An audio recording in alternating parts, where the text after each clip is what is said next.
What's up, guys? It's me again, the me you don't know, but that shouldn't matter for you to enjoy good stories. So let's get on with the show now, shall we? So last we left off, Deku was um, getting surrounded by a bunch of goons. There's about 15, I said, that were surrounding him, but they were they weren't attacking just yet. They were being cautious because they don't know what this man's quirk is, and they can't even see who it is because it's dark and he got his hood on, it's covering his face, and so they're just being cautious, whatever. And these guys are like arguing with themselves, like telling each other to go. It's like they're waiting for someone else to make the first move and then they'll follow suit, but they're all too scared to do anything. And Deku is basically just standing there waiting. And that's when Toga pops up out of nowhere. She's wearing this like helmet, you know, that people like on um, motorcycles wear, that kind of helmet, and it has like cat ears. But she pops up and goes up to Deku and is all like, I was looking for you. See, look, check this out. They have merch of us. We're famous. And like some crap like that. This is it's just a black helmet with cat ears on it. Something really basic. And Deku's all like, I'm pretty sure that already existed, but looks nice on you, Toga. And she's all like, thanks. And Deku's all like, great timing, actually. You see, these guys, they said they all wanted to die. And Toga's all like, oh, is that so? You're saying I can go all out on these guys? And Deku is all like, yeah, have fun. And that's when these guys notice that she's in a school uniform. And they're all like, they're nothing but a bunch of kids. There's no way they could do anything to us. Get 'em, lads. But then another guy stops them and is like, wait, is it that the black cat? And they're all like, nonsense, the black cat has a black cat with her. She doesn't have a black cat with her, so she can't be. So that means she's harmless. Let's get her, boys. And before they start their little attack, Deku decides to turn into a cat. Yeah, he turns into his cat form, and then everyone freezes. Like, like they don't like literally freeze. They're like, it's like they're scared and they're shocked at the same time. Like, cause they always thought the black cat worked alone. Yeah, and Deku used this little this fear and just like scurried between their legs and into the building. Yeah, and we don't need to know what happens to outside. Let's as Deku just roams the halls and the shadows, like no one can see him. It's dark in this little warehouse. I think I said it's a warehouse. Yeah, it's a pretty big warehouse actually. It holds quite a bit of people, but no one can see Deku as he just wanders through the halls. As he's following this scent of this guy he's after. And every so often, someone would run right past Deku on the way to the exit. So, like, word has got out that the Black Cat is here and they need backup. And we're going to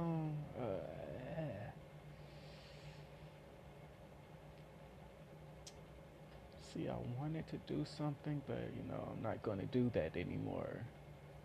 And instead, I'm going to do this. So there's these two people with sensing quirks.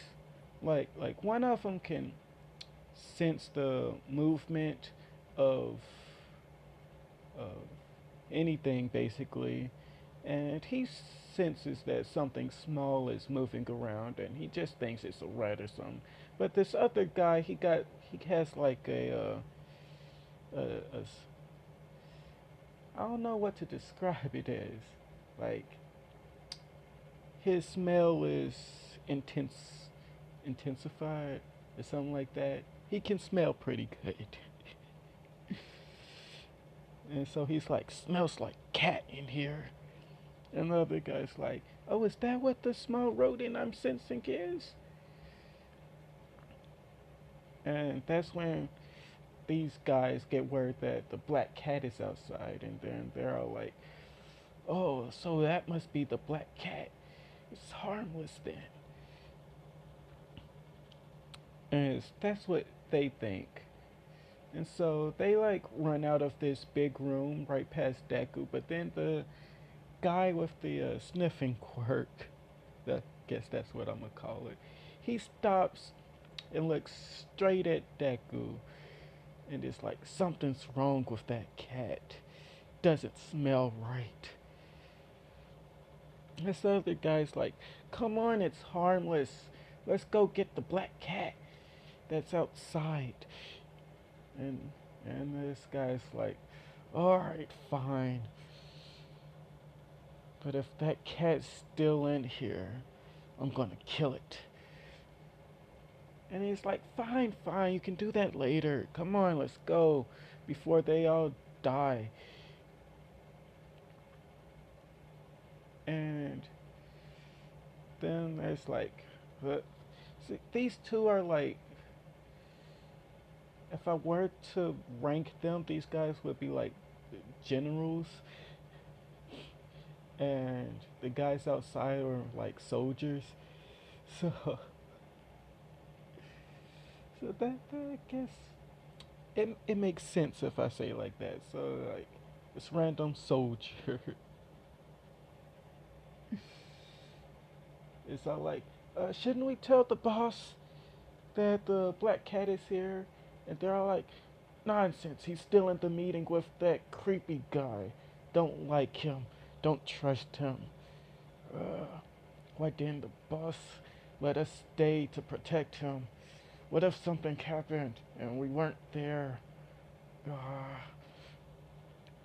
Yeah, and like trying my best here. I'm sorry. But so they leave Deku for now, and he continues to follow the scent as he he goes up some stairs, down a hallway or two, and through some doors, and then finally there's this big room.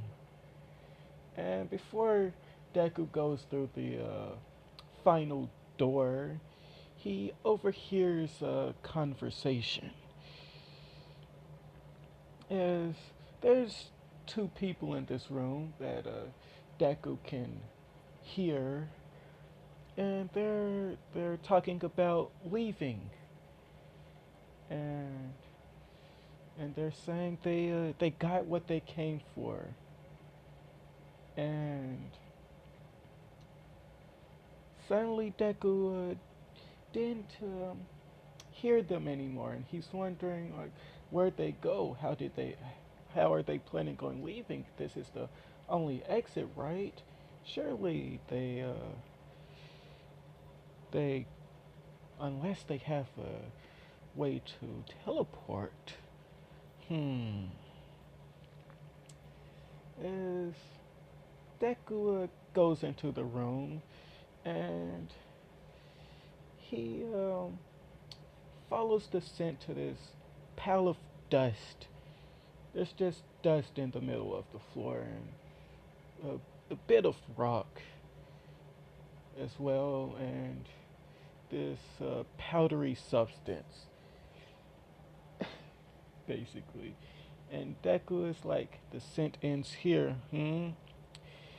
I guess someone must have killed him before I could question him about what he stole. Master's not gonna be too pleased about this. As then Deku sees um, someone just lying in the corner of the room. They seem to be unconscious, with their hands tied behind their back and a sack over their head. As Deku goes up to inspect this person to see if they're dead or not, still in his cat form, by the way, as he basically just sniffs them and pokes them a bit and sees that they are alive, indeed, but unconscious. So what Deku does is he de-transforms, yes, and like he's back as a human is what I mean. And he pulls the sack oh he pulls the sack off of this person's head. And as soon as he does this, the person wakes up and they're they've got their mouth taped as well, so they can't really scream. And Deku is like, he's like crouched over, like right in their face, as they're making dead eye contact right now. They're just staring at one another until this person gets really creeped out, and they they scoop back into the wall. And why am I even trying to? You guys know who it is already. I told you in the last part. But yes, this is Momo. Like she she she got caught up in something that she ain't really want to, and she's like scared out of her life right now because like, she's been knocked out this whole time.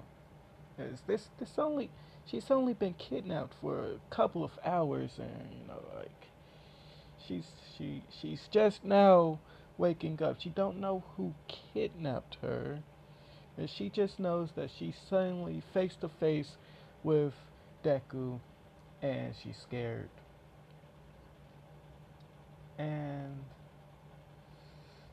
so when the sack got pulled off of her head, she woke up.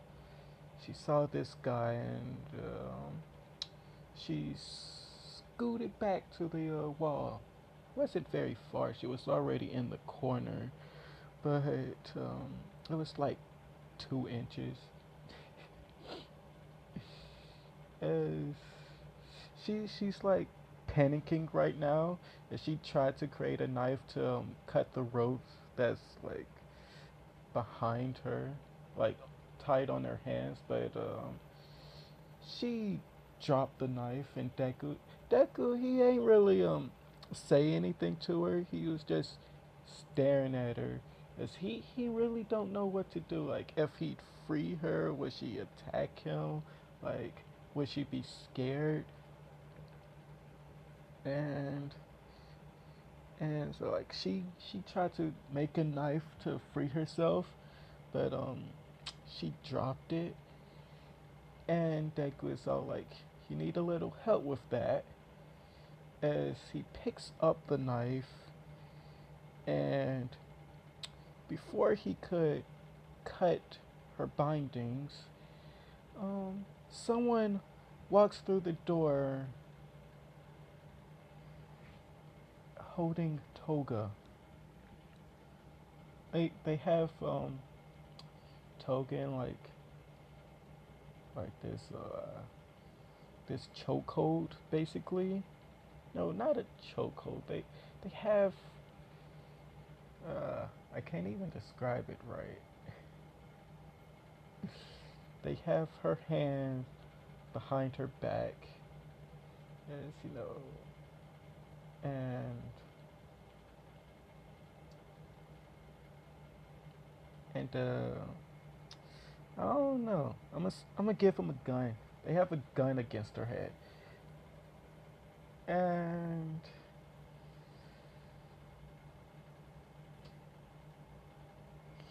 yeah, I shall explain who this person is in a second. But for that, gonna have to rewind a bit. So, so remember when Momo got kidnapped, right? Um, the people left a note for the limo driver, right? Cause, cause yeah, the limo driver went straight to the police. But even still, it's gonna take the police a while to get to where they need to go, cause they've got other things to do or whatever.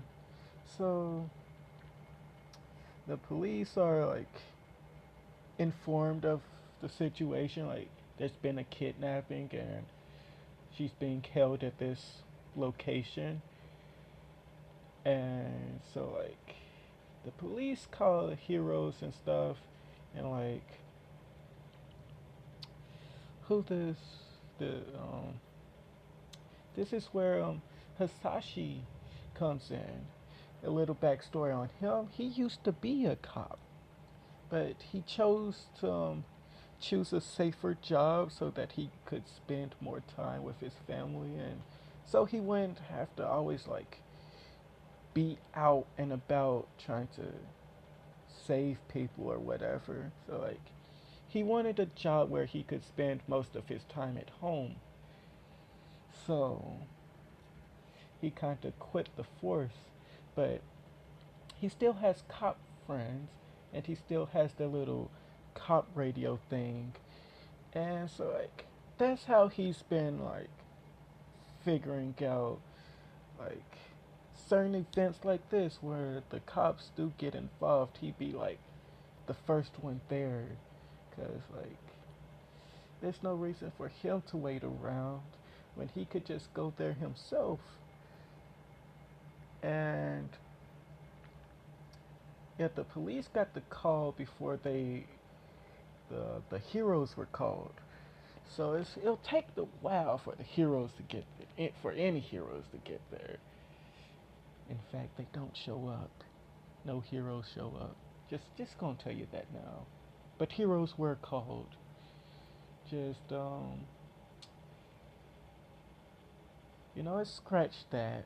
I'm gonna say All Might got there a little late. like like before, like right after Momo was rescued. Okay, let me stop. I'm getting a little ahead of myself. So,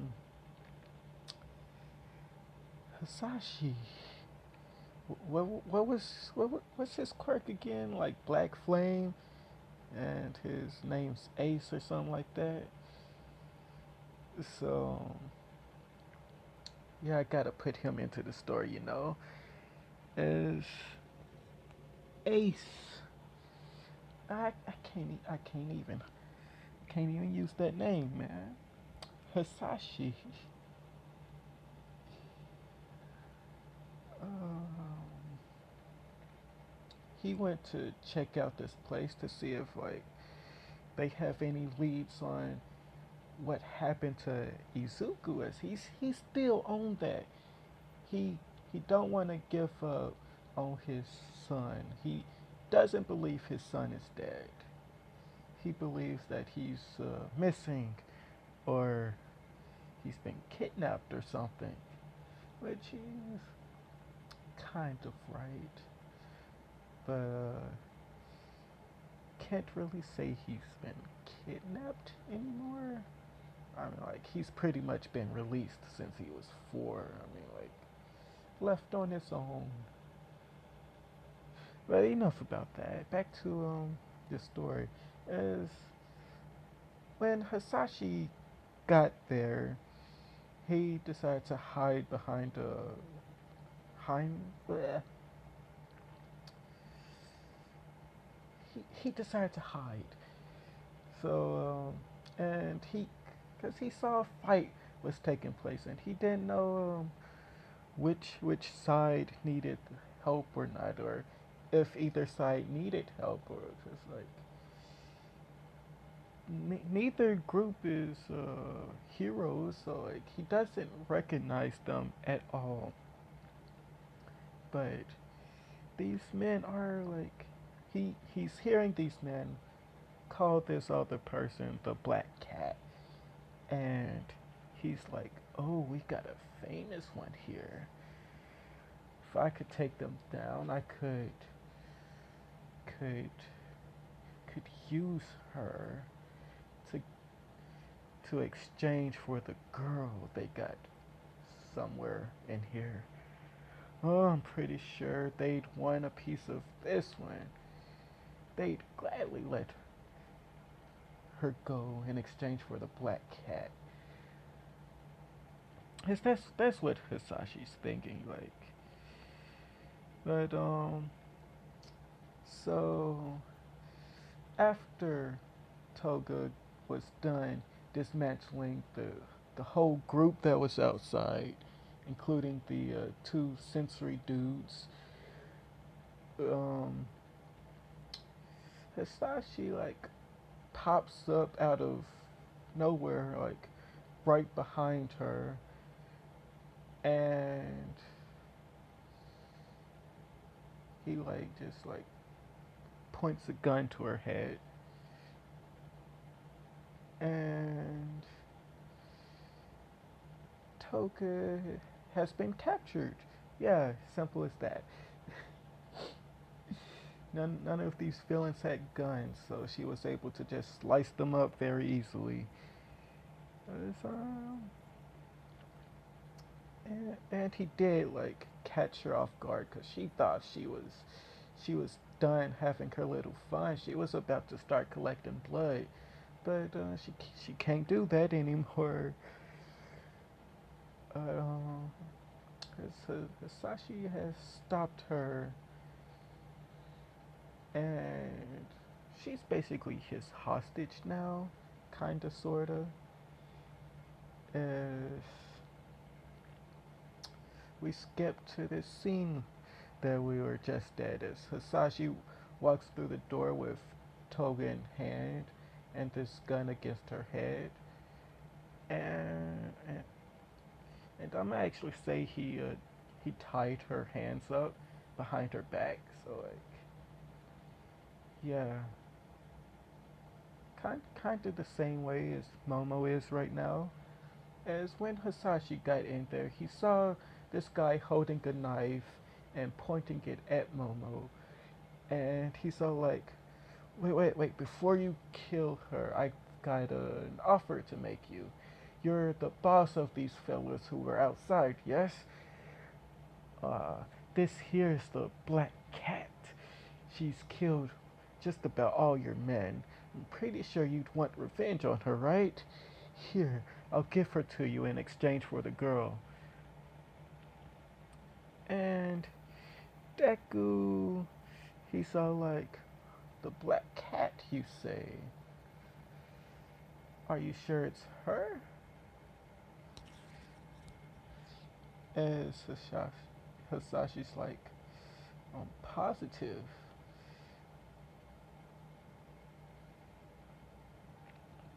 And uh, sorry, I freaking suck at this.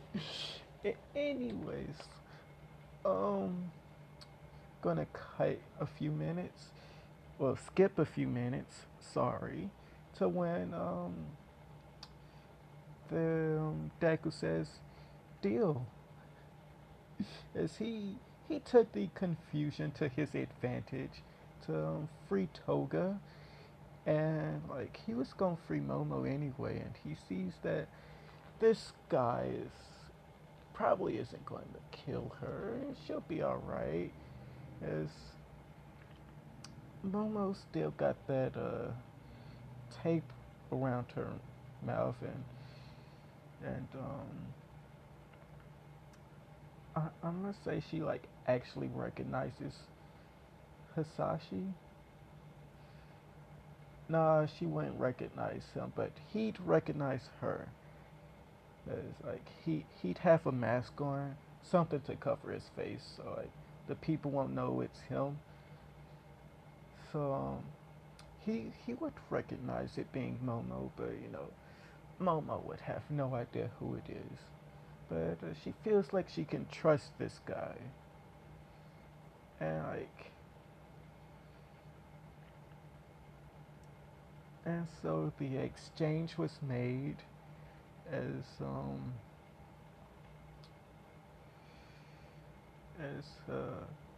Hisashi um, just grabs Momo and like proceeds to lead her out the room. But before he could do that, Deku had freed Toga from her bindings, and Hisashi's like, "You'd free her, you idiot! What have you done?" As he's as Deku's like, "You must have me confused for someone else. Those men out there, they weren't my men. In fact, I told Black Cat here to kill them." As Hisashi's like, "You tricked me?" And Toga's all like, "Come on, Izuku, let's kill this guy." As that stirred up a bunch of emotions for Hisashi, as he's like, "Izuku." And Deku's all like, "Not now, Toga. The cops will be here any minute. We might as well leave while we still can. Come on, Toga, let's go." As he just puts his hand on a wall and makes a hole, and they go through it, and then they seal the hole right back up, and just like that, they're gone. And Hisashi and Momo are still in the building, and there's still a few goons that that are that were still in the building. Like, not all of them went outside. Like, why would they? Well, yes, Hisashi has to fight these guys while protecting Momo, and I don't see why he doesn't just free her from her bindings. Like, still hasn't even taken that tape off her mouth or anything. He's just like dragging her along while fighting. As by the time they get to the front entrances, that's when all the cops show up. As as the cops just see the massacre that is just laying around outside, and they're like, "Someone must have beat us here. Come on, man, let's get inside before everyone else is dead. We need to at least interrogate someone." And that's when Hisashi just um, sends out Momo, and hmm, I want to say like Hisashi can turn into fire, as he's pretty much like right behind Momo as like this small flame, and like they can't see it because he made himself that small, but yeah. So as soon as Momo is like outside and like down all the steps or whatever, I don't know. Um, Hisashi pretty much like he got away as this small fire. Yeah. As it's black fire, so it's not the easiest thing to see in the middle of the night. So like he ain't have to worry about being seen really. So that happened.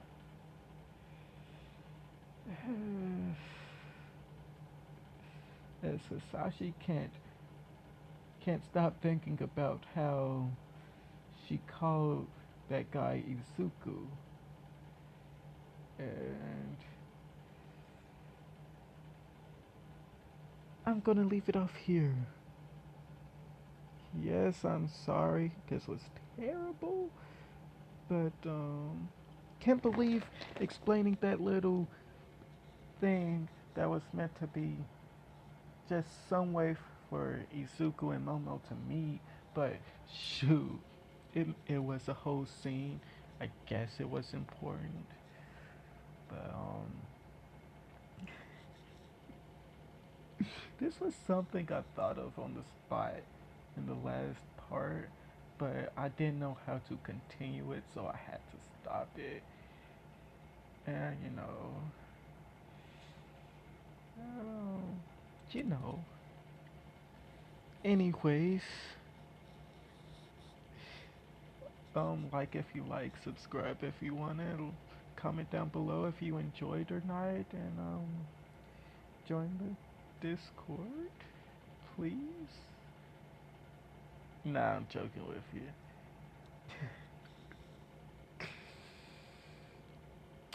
Anyways, bye.